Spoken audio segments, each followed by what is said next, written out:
চাহিদার তুলনায় সরবরাহ কম থাকায় চট্টগ্রামে জ্বালানি তেলের সংকট আরও তীব্র হচ্ছে। গাড়ির লাইন দিন দিন দীর্ঘ হচ্ছে। নির্ধারিত সময়ে তেলের গাড়ি না আসায় দীর্ঘ অপেক্ষায় ভোগান্তিতে অতিষ্ঠ গ্রাহকরা।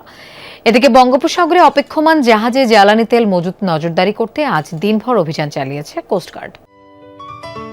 সিলন টি রপ্তানিতে শীর্ষে।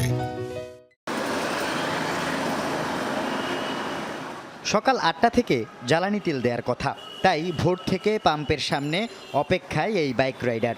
দিনে ৪ লিটার তেল দরকার, কিন্তু পাবেন 2.6 লিটার অকটেন।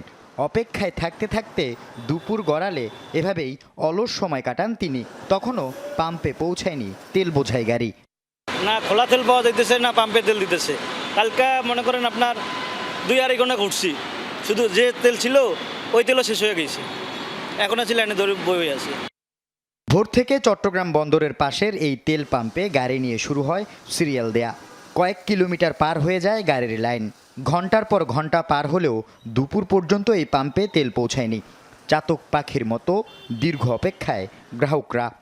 9:15টার দিকে একটা ভাউচার বের করলো, ভাউচার বের করে বলতেছে তেল আনতে গেছে, তেল আনলে তারপরে তেল দিবে। কখন আসবে এটা কোনো শিওর নাই। তেলের গাড়ি একটা ছিল, ভাবছিলাম যে হয়তো বা তেল দিয়ে গেছে। তো পরে 9টার সময় দেখি যে এই গাড়ি যায় তেল আনার জন্য। 1.5 ঘন্টা আগে বসে রইলাম, মনে করলাম যে এটাও এখন আমাদের পাওয়ার সময় যাচ্ছে আর কি। তেল কখন নিয়ে আসে তার কোনো ঠিক ঠিকানা নাই। আমরা এখানে অত্যন্ত হয়রানির শিকার হচ্ছে আর কি। ঠিক 12:30টার দিকে অপেক্ষার অবসান। ডিপো থেকে তেল নিয়ে গাড়ি আসলে শুরু হয় বিক্রি। বাইকগুলোকে দেয়া হয় 300 টাকার অকটেন, প্রাইভেট কার পায় 1500 থেকে 2000 টাকার তেল। দীর্ঘ অপেক্ষার পর এই সামান্য তেল দিনের চলার মতো হলেও প্রতিদিন সংগ্রহ করতে গিয়ে নষ্ট হচ্ছে কর্মঘণ্টা।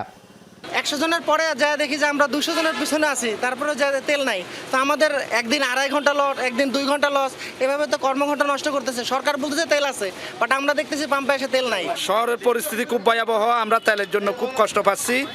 শুধু মেনশনে মাঝে মাঝে দিচ্ছে, আর বাকিগুলো দিচ্ছে না। পাম্প মালিক পক্ষের দাবি, ডিপো থেকে চাহিদার অর্ধেক তেলও পাচ্ছে না তারা। আমাদের ডেলি 9000 অক্টেনের দরকার, আমরা পাচ্ছি 4,500। ওইটা আমরা 2 ঘন্টার মধ্যে বিক্রি হয়ে যায়। এরপর আমাদের কাস্টমার আমাদের সাথে মারামারি করতেছে, অনেক সময় গায়ে হাত দিচ্ছে আমাদের স্টাফদের। এদিকে বঙ্গোপসাগরে ছোট বড় জাহাজকে ভাসমান গুদাম বানিয়ে জ্বালানি তেল মজুত করা হয়েছে কিনা তা নজরদারি করতে দিনভর তদারকি অভিযান চালায় কোস্টগার্ড। 21টি জাহাজ দেখেছি আমরা ট্যাঙ্কারে, কিন্তু এখন পর্যন্ত ওরকম খুব একটা সমস্যা আমরা খুঁজে পাইনি। যেগুলো লোডেড ছিল তারা যে 3 দিনের যে 72 ঘন্টার যে সময় তার ভিতরেই ছিল। যারা এই কিছু কিছু যেমন সমস্যা আছে, যা তেল নেই কিন্তু ওই আপনার ফায়ার এক্সটিংগুইশার অথবা কাগজপত্রে একটু হয়তো ঝামেলা। আল আমিন শিকদার, যমুনা নিউজ, চট্টগ্রাম।